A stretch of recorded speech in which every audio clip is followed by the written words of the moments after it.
इस गाने का नाम है गोलियां छोड़ा ए राजा। जी हाँ दोस्तों, गाना शानदार है। इस गाने के जो सिंगर है अंकुश राजा और शिल्पी राज दोनों मिलके इस गाने को गाए। शानदार गाना है दोस्तों। और इस गाने के जो लिरिक्स लिखे हैं जो कि कमाल लाजवाब है। बोस रामपुरी जो कि शानदार लिरिक्स है, सुनो ना।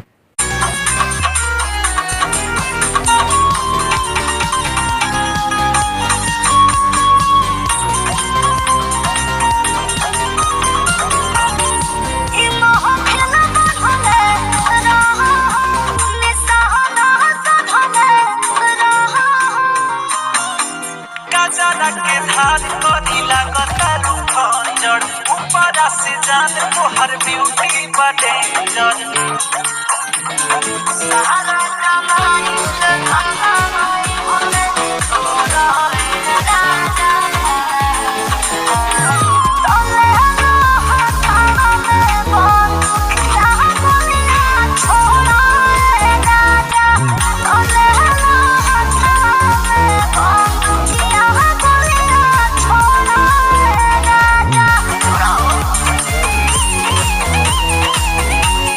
ये जो गाना रिलीज किया गया आराध्या म्यूजिक जोन से इस गाने को रिलीज किया दोस्तों। और इसी गाने में जो कि शानदार और गजब जो म्यूजिक डाले हैं प्रियांशु सिंह का है दोस्तों, जो कि शानदार म्यूजिक है।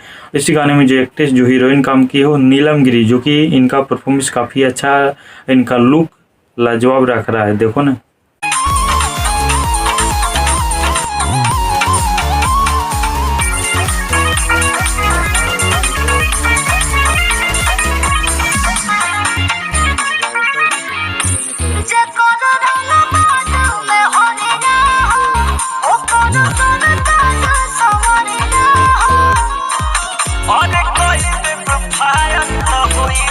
खतरा देख के डेरा जई खुनवा के कतरा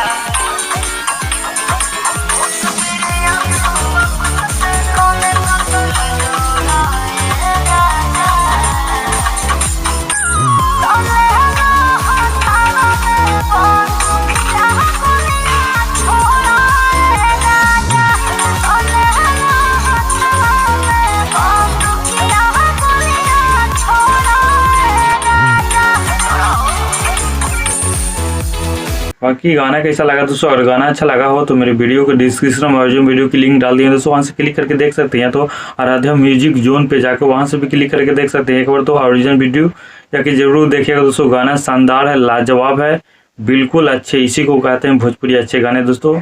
अगर मेरा वीडियो अच्छा लगा है तो मेरे भी चैनल को सब्सक्राइब कर दीजिएगा, लाइक कर देगा दोस्तों। थैंक यू सो मच दोस्त।